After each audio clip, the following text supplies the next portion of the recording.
French president sues Candace Owens over claims his wife is a man. No, that is not a Mad Lib gone wrong. That is yesterday's headline from CNN. A foreign head of state is suing an American media figure for defamation for insisting that his wife is secretly a dude. And the craziest part of the whole story is the French president is very likely going to lose, but not for the reason that some of you think. I'm Michael Knowles. This is the Michael Knowles Show.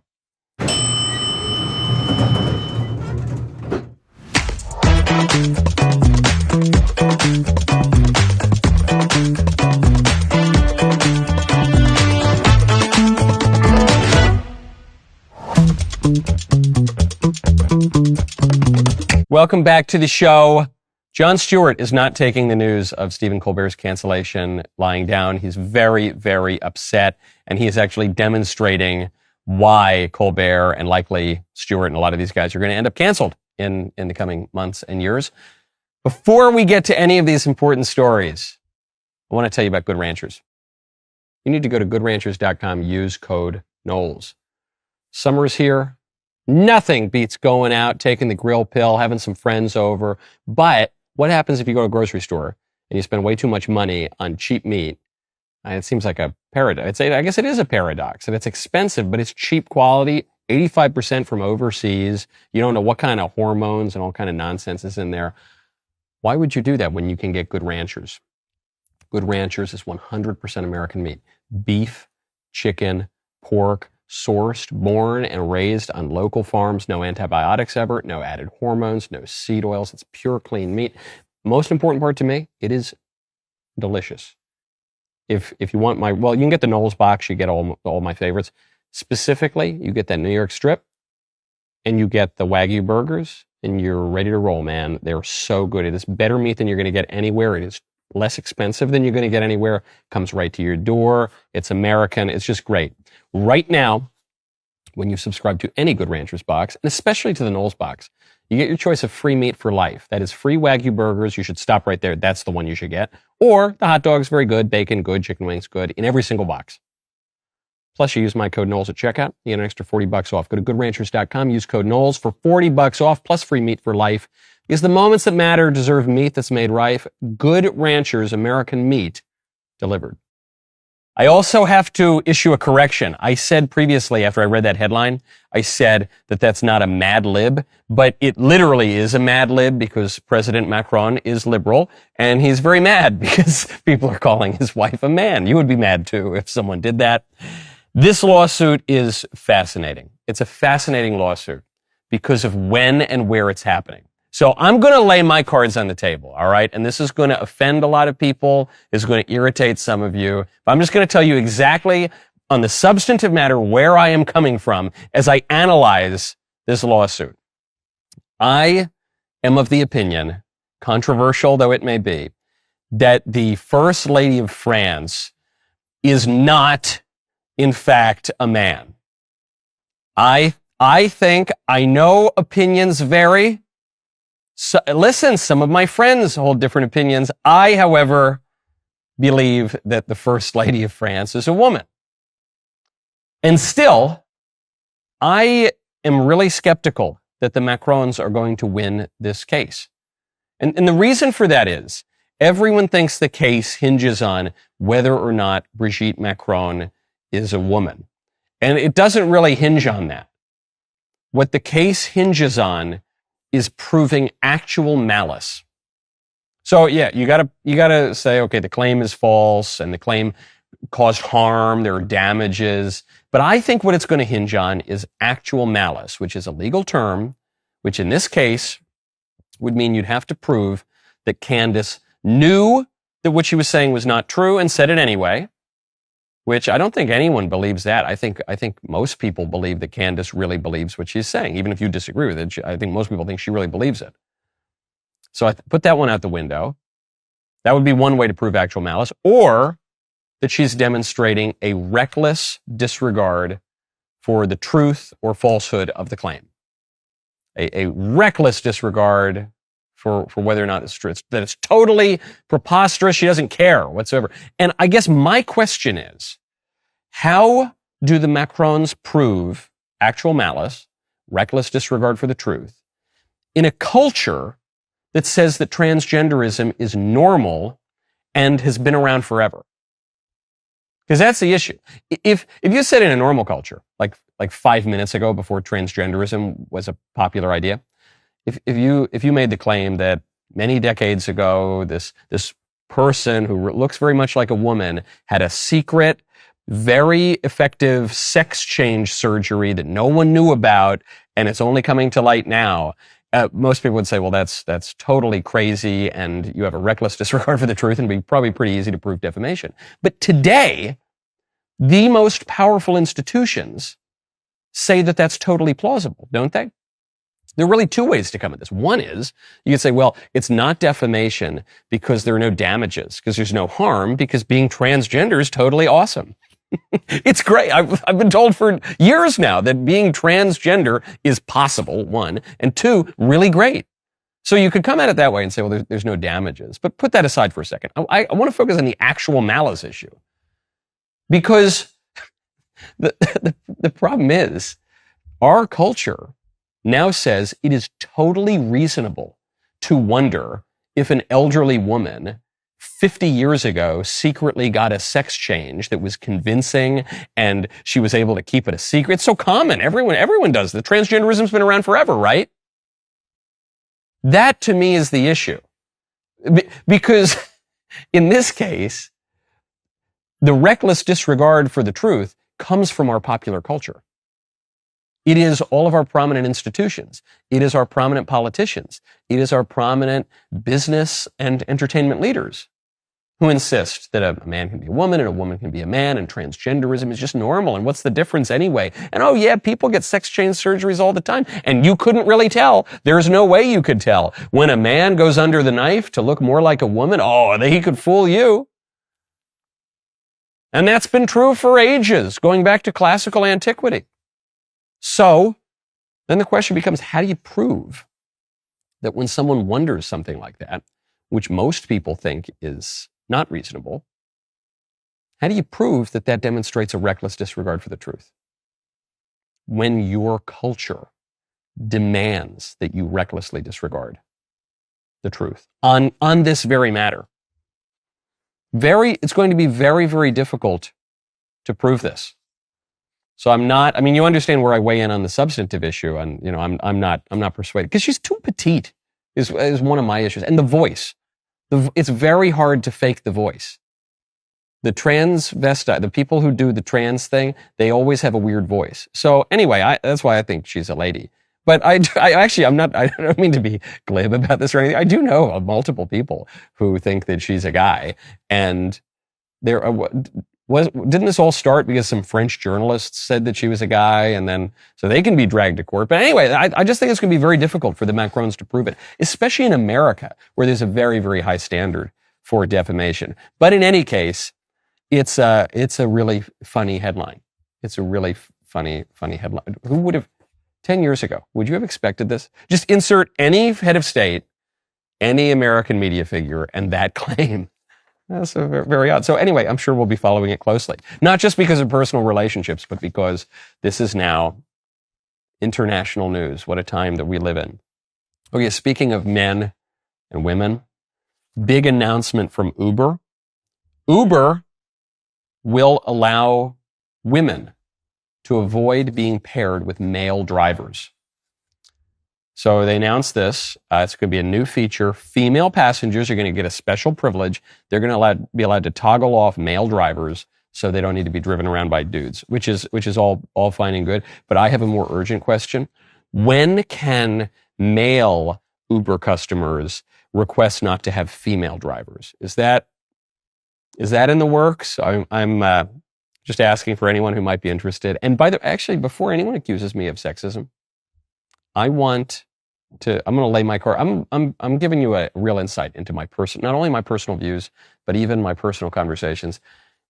It's not me. When sweet little Elise and I go out and we have to call an Uber, it's not me who has the problem with the female drivers. It's my bride. It's my beloved, beautiful bride. When Because all stereotypes are true. So when sweet little Elisa sees that it's a lady paired, Mac, could we cancel it, please? Could we please I want to get because I like the female drivers. They're nice. We chat. It's okay. But my bride points out they do tend to miss the exits a little bit more than the men do. They don't drive. They're usually not the right speed. It's either too slow or maybe it's too fast. And they're not stereotypes. They don't obtain with every individual of a given class, but they're stereotypes for a reason, okay?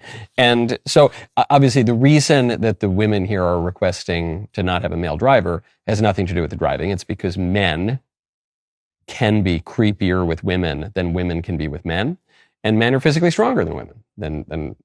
So I get it. I get why there's a distinction here. But this does seem to show a little bit of a tension in our current political order.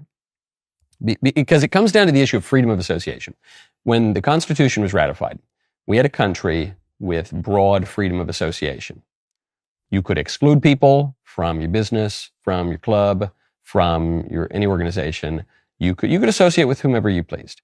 And then over time, people complained that this was discriminatory, that this was foreclosing opportunities to people of different groups, be they racial or sexual or anything in between. And so with the passage, notably of the Civil Rights Act of 1964, we got rid of freedom of association. We said, no, you actually don't have a right to exclude people from certain accommodations and certain organizations. You don't have a right to do that. You have to include people,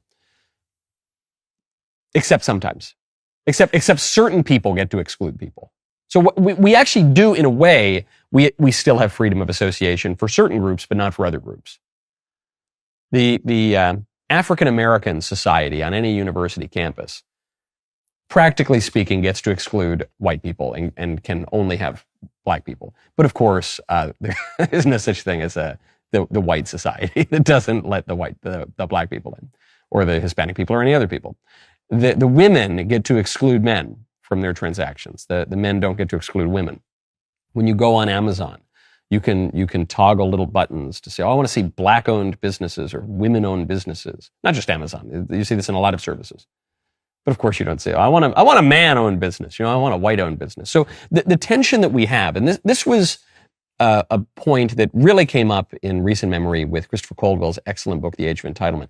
We have a tension between two parallel constitutions, which is the U.S. Constitution, we the people in order to form a more perfect union, and the Constitution of the 1960s, the Civil Rights Act. This is why every government department, basically every government office, has a civil rights division to enact this parallel constitution. But here you're seeing the tension. This is where the tension comes up. The ladies can request the female drivers, but the men who want to get to their appointments on time and not miss the exit cannot request the male drivers. Now, speaking of sexual relations, a horrifying story involving two men and a lady and a baby. We'll get to that momentarily. First, I want to tell you about Old Glory Bank. Go to oldglorybank.com/Knowles.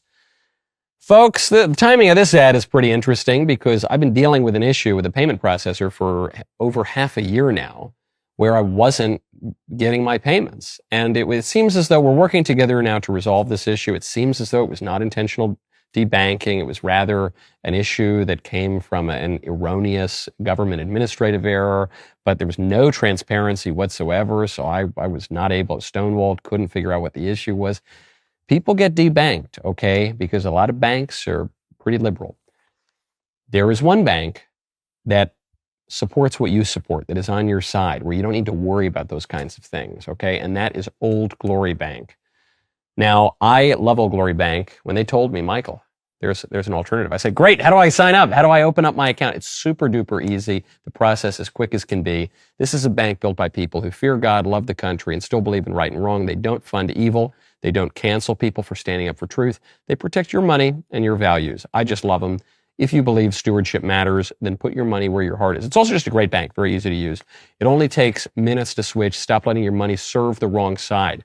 Join me and tens of thousands of others.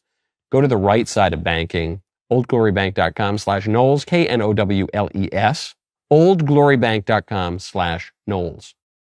This is a horrifying story. It's just horrifying. I'll give you the short version of it. 2 homosexuals hired a woman named Brittany Pearson to bear a child for them. I guess the child was conceived through in vitro fertilization. They bought some lady's egg, and then they hired this woman to bear the child. But the woman, very sadly, was diagnosed with breast cancer while she's pregnant with this baby for order. And so the woman wants to receive treatment for breast cancer. She can't receive the treatment while she is gestating the baby, so she delivers the baby early. All very scary, all very dangerous. Now, there's good news here. The woman delivers the baby at 25 weeks, which is very, very premature, but thanks to advances in medicine, babies can live at 25 weeks. Babies can survive after 21 weeks, or maybe even a little bit less. So you say, okay, well, great. There was this horrible challenge, even with this bioethically dubious situation, but there was this horrible challenge, and okay, the woman can receive her cancer treatment, and the baby can survive, right? That's a great ending to it, right? Except it's not, because the homosexuals who purchased the baby decided to kill the baby. So the 2 fellas who hired the woman to gestate the baby and bought the eggs and did whatever they did, they decided to intentionally withhold life-saving medical care from the baby who was delivered at 25 weeks. They killed the kid they purchased. Why? Well, I don't know, because the baby was born premature. That can sometimes lead to health problems, longer-term health problems. I don't know. They wanted a baby to come out at 40 weeks. They didn't want a baby at 25 weeks. So they killed their kid.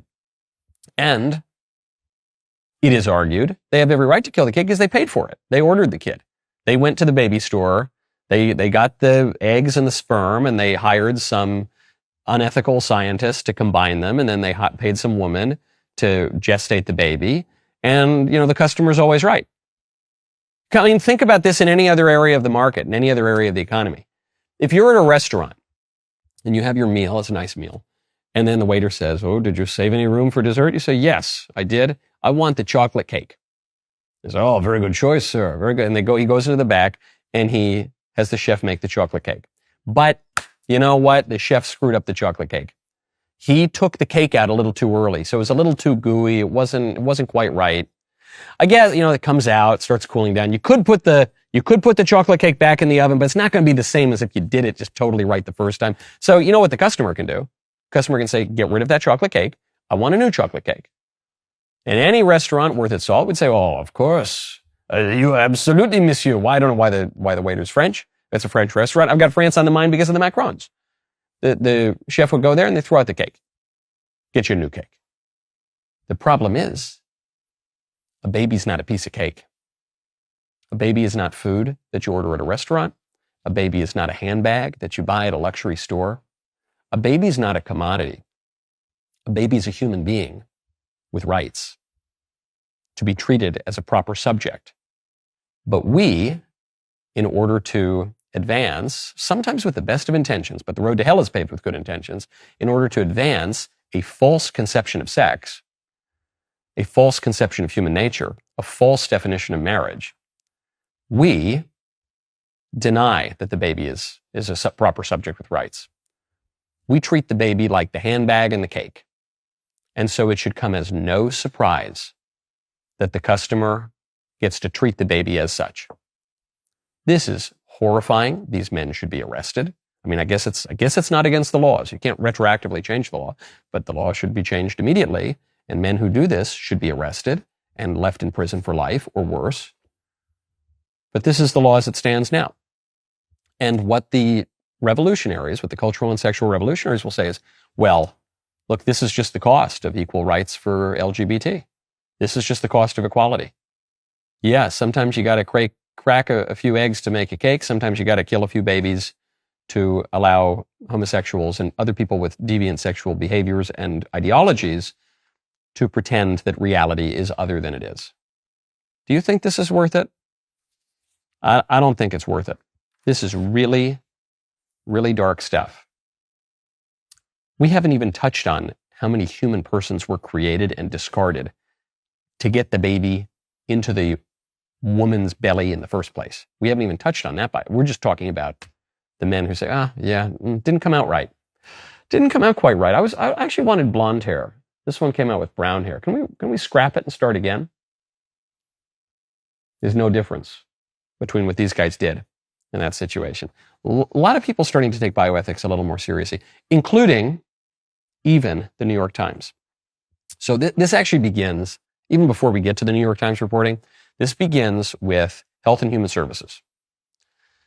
Health and Human Services under Bobby Kennedy proves me right. And this is what, sometimes I don't hate to say I told you so. In this instance, I actually do hate to say I told you so. I've mentioned for months, and I've caught some flack for it. I said, organ donation is a very dangerous thing, and often it involves murdering people because brain death is fake. It's not really death. It's just a designation that people came up with in the 1960s to facilitate certain medical interventions and pulling the plug on certain people and organ donation, but it's not really death. And in the case of organ donation and brain death, what usually happens is that the actual immediate cause of the death of the patient is the retrieval and the removal of the organs. That's what kills the patient, because the patient still has the signs of life before that happens. Well, Health and Human Services under Bobby Kennedy did a big study on this. And what HHS found is not shocking to me, is not shocking to people who've thought seriously about this, but is going to be shocking to a lot of people, including the New York Times. We'll get to that in 1 second. First, I want to tell you about Jeremy's Razors. Go to jeremy'srazors.com/legend. Stop living like a myth. It's time to start shaving like a legend with Jeremy's Razors, the politically incorrect razor for men, equipped with 5 barber-grade blades and a moisturizing aloe strip. Jeremy's Razors are sharp enough for thick, beastly scruff, yet smooth enough for daily use. Hundreds of thousands of abominable beasts agree. Jeremy's Razors delivers barber-grade blades right in the palm of your hand. While other razors snap or treat you like garbage, Jeremy's Razors offers a world-class shave without the shame. Try Jeremy's Razors today for only $7.99. That's an amazing deal. They ship right to your man cave. For every Jeremy's Razor sold, a liberal loses a pronoun. Think about that. If you're a man who urinates standing up, go to jeremy'srazors.com/legend. Jeremy's Razors. Don't tame the beast, just shave it. HHS has found a systemic disregard for the sanctity of life in the organ transplant system. It's so bad that even the New York Times is willing to admit it. Here it is, New York Times. Doctors were preparing to remove their organs, then they woke up.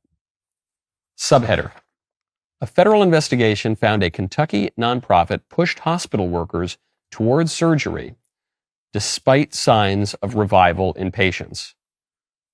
What else did they find? People across the United States have endured rushed or premature attempts to remove their organs. Some were gasping, crying, or showing other signs of life. This is the New York Times. There are very few issues where I and the New York Times are in total agreement. And when that happens, it's going to be very hard to deny that there is an issue here. I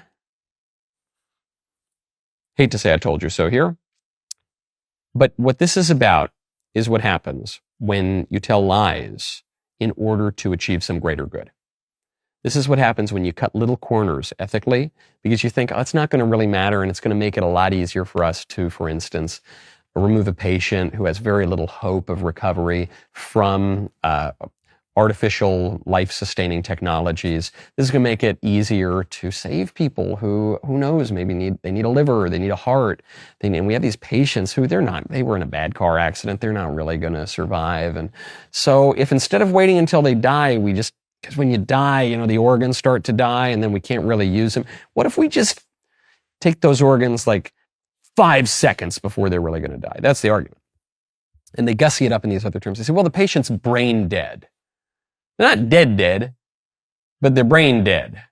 Even though in certain cases of brain death, patients have lived years or decades actually after brain activity is said to have stopped. Going through puberty even in some cases, we've talked about on the show before. But what if we're going to cut this little corner, we're going to tell this little tiny white lie, and look at all the good we can do. We can save kids who have diseases.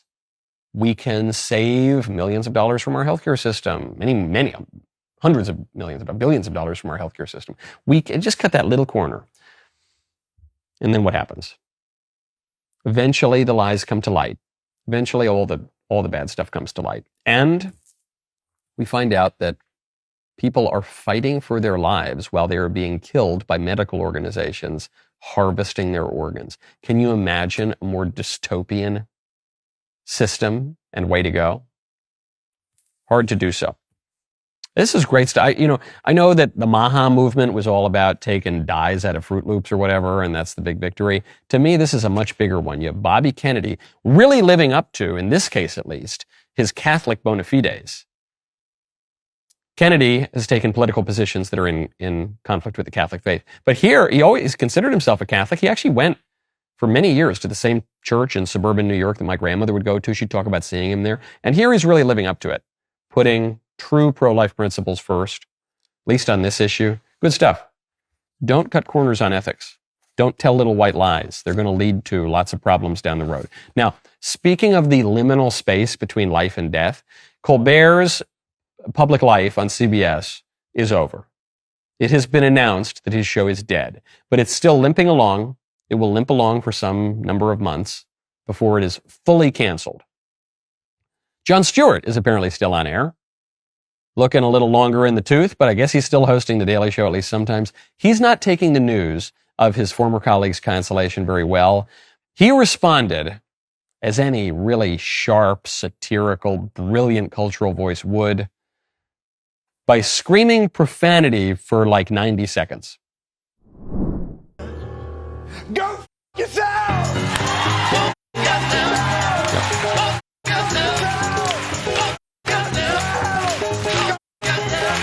Wait, bring it down.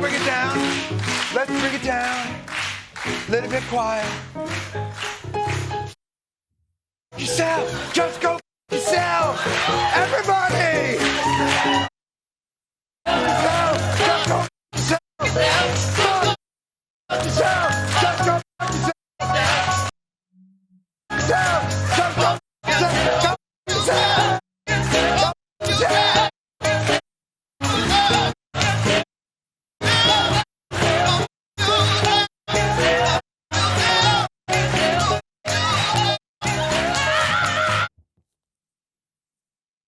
This is the first time I've ever thought that Jon Stewart seems really old. I watched a lot of Jon Stewart as a kid, even though he was a huge lib. I was kind of libertarian, so there was some overlap. But he seems really old here. The whole setup. See, the thing that's supposed to make it funny is he said the F word. That's the joke. The joke is he's angry and said the F word. And here's the second part of the joke. He is doing something really vulgar, and he is contrasting it with something that's supposed to be really virtuous and holy. He's got a gospel choir, but he's saying the F word. They're all saying the F word. Isn't that funny? It's not funny is the problem. It might have been funny 20 years ago or 25 years ago, but it's not anymore because the culture's totally changed. And he was part of that change. Decades ago, George Carlin could say the words you're not allowed to say on TV. And that was really shocking and naughty because you really weren't allowed to say those words on TV. Then, I remember this. I was around for this. I remember the two big shows on Comedy Central in the late 90s and early 2000s were South Park and The Daily Show. The Daily Show, initially hosted by Craig Kilborn, then Jon Stewart took it over and became a darling of the liberal press. And at the same time, even on cable, you couldn't say a lot of naughty words. And then South Park came out and said a ton of naughty words. But they still couldn't say certain words like SHIT or the F word or other words. And then over time, even those taboos, even those standards started to break down. And they could say SHIT. Then they could say basically anything. And in those days, it was so shocking. In those days, if Jon Stewart came on TV or John Oliver or Colbert actually didn't really do this as much, but the two of them, they'd come out and instead of writing a joke, they would just read a headline and then read it again, but put the F word in it. And that was the substitute for a joke. And that they normalized that 25 years ago. And now they think that that's still really cool and shocking, but it's not. So what would be subversive now is to be clean, to go clean. What was subversive in the 90s was Dennis Leary singing I'm an a-hole or whatever, all those, Jon Stewart saying the F word. But that isn't subversive anymore. And Colbert is not really funny anymore. He was funny on his Comedy Central show at the time. He hasn't been funny in years. It's not culturally subversive. It's not culturally popular. That's why it loses $40 million a year. And that's why he's getting canceled. He's getting canceled because that show lost an insane amount of money every year.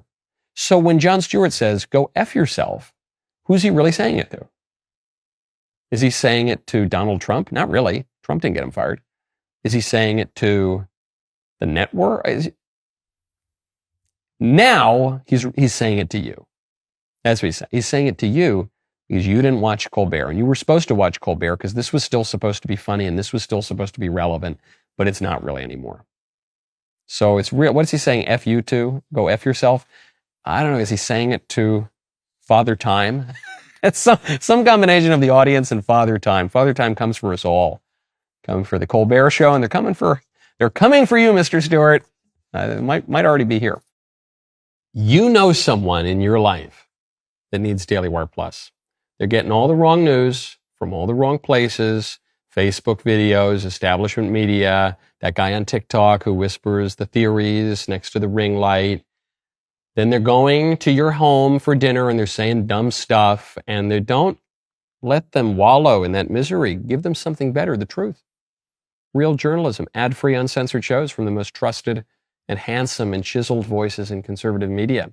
A community of people just like you who have good beliefs and common sense. Right now, you can give that person DailyWire Plus for 40% off with code JULY at dailywire.com/gift.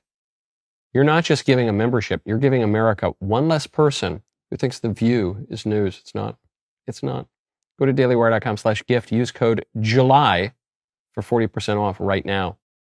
My favorite comment yesterday, before I get to a delicious little clip of a Democrat admitting something Republicans have been alleging for decades, Democrats have been denying it for decades, and now we got the proof, we got the smoking gun from a sitting member of Congress. Before we get to that, my favorite comment yesterday is from T.L. Catlett.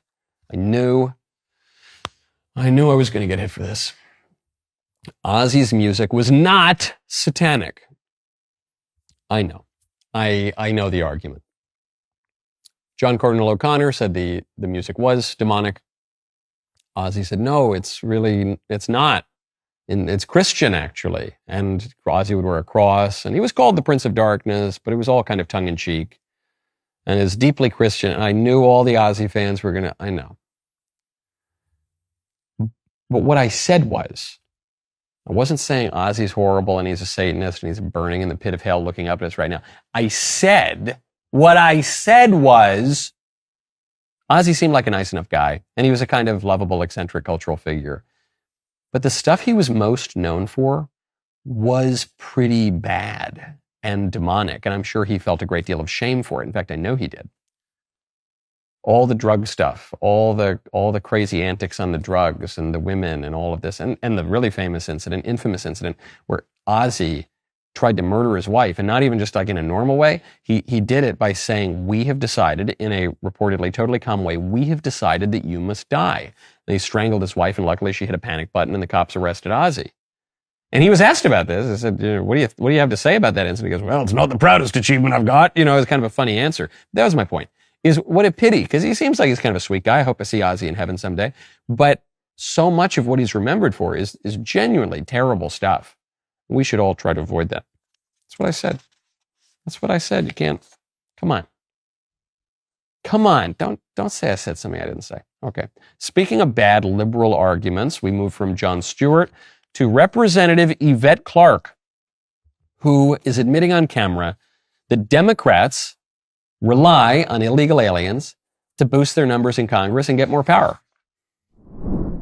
from Brooklyn, New York. We have a diaspora that can absorb a significant number of these migrants. And when I hear colleagues talk about, the doors of the inn being closed, no room in the inn, I'm saying, I need more people in my district, but just for redistricting purposes. And those members could clearly fit here.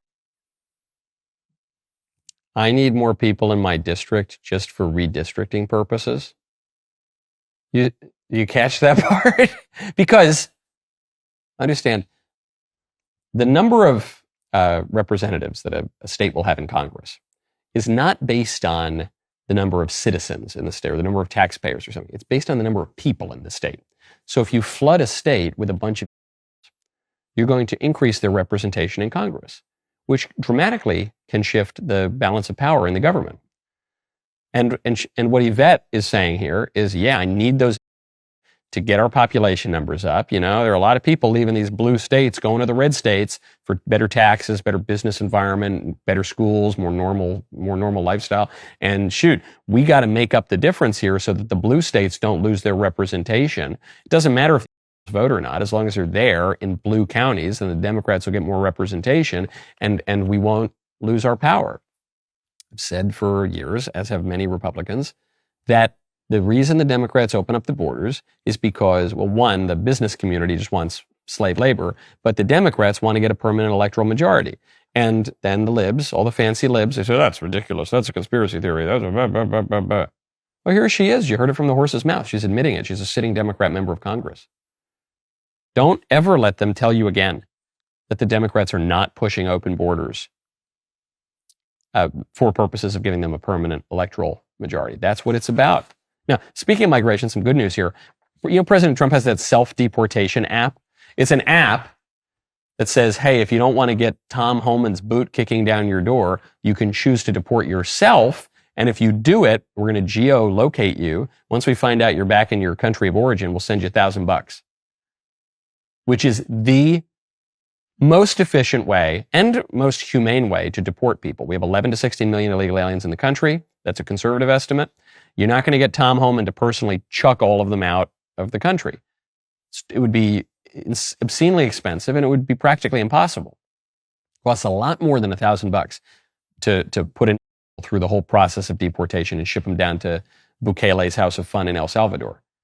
So if they can do it themselves, they handle all the costs of that, and then we give them $1,000, we are getting off cheap. And it shows the humanity of Trump's immigration policy because, they're sticks. They're the sticks that Tom Homan hit you with while he's kicking you across the Rio Grande. But they're also carrots. We're also saying, look, we understand this is a complex problem, mostly advanced by Democrats and the Chamber of Commerce. So we're going to, I'm sorry that they rolled out the red carpet for you to break our laws. You got to leave, but we'll give you $1,000 and not throw you in prison. How's that sound? This is great.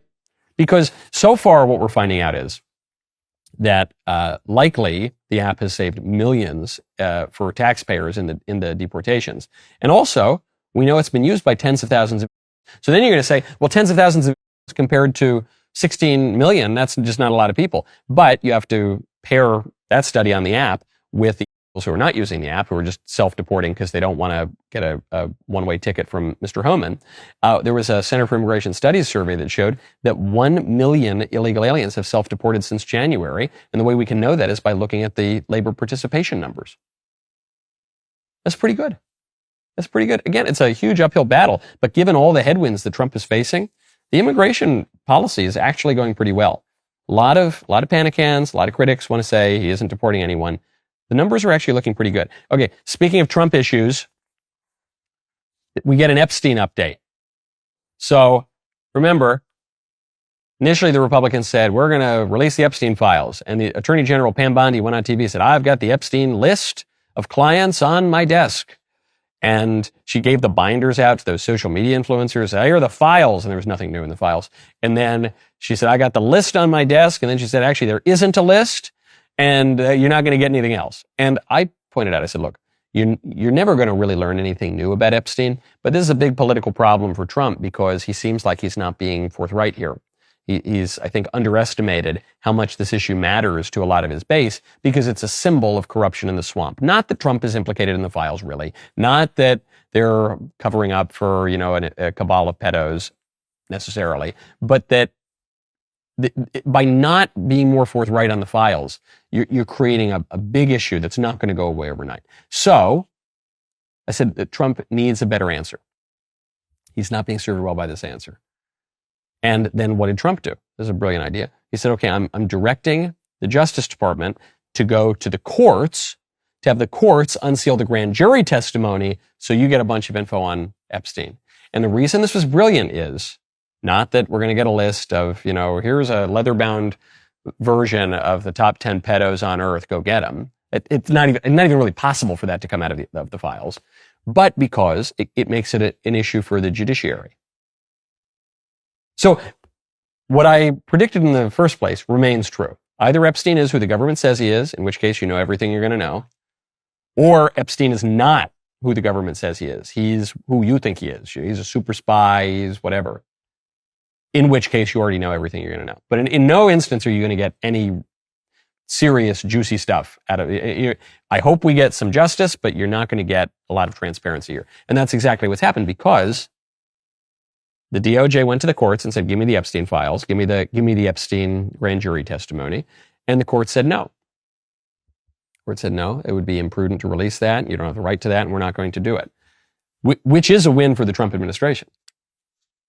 Because now it means people can direct their ire to that branch of government, not to the executive branch, over an issue that long predates Trump, that Trump doesn't want to deal with, that Trump doesn't really seem to have much more they can do with it. Just okay, go focus on the judiciary. That is a political win. It's going to be unsatisfying for people who want the list, whatever the list even is at this point. The list of people who were accused, the list of people who went to the Epstein properties, the list of people who are supposedly on video that the government says doesn't even exist, that even though there was video, but now they say the video doesn't include people, but it does include abused children, and the whole thing is a big mess. But from a political perspective, now everyone's going to focus on the judiciary. Trump can get on talking about the achievements that he wants to talk about. Now, speaking of long-standing presidential scandals, this one is really bad. This one is almost as bad as the issue with the two guys buying the kid. And the Biden administration set up a hotline for migrant kids, the many migrant kids who were brought across the border by criminal cartels with the welcoming of the Biden administration and the Obama administration. The Biden admin set up this hotline so that the kids who were placed with sponsors in other homes could report if there was any abuse. 65,000 calls went unanswered, which certainly just by the numbers is a much bigger child abuse scandal, even than Epstein, by orders of magnitude. We don't have time to get to that right now, so we'll have to get to that tomorrow. How's that for a horrifying cliffhanger? We don't have any membrum segmentum today because I'm out at the Napa conference. There's been a lot of travel. Poor sweet little Elisa is at home, like Steve Martin, just juggling a bunch of toddlers, plotting out ways to murder me. I have been on the road. It's been a little crazy with the timing and giving speeches and all the rest of it. So there will be more membra segmenta. That's the plural of membrum segmentum. There will be more membra segmenta coming up, but not right now. Sorry. Save up all your good, juicy comments so that I can read them from the Chaim Dilachem when I get back. I'm Michael Knowles. This is the Michael Knowles Show. See you tomorrow.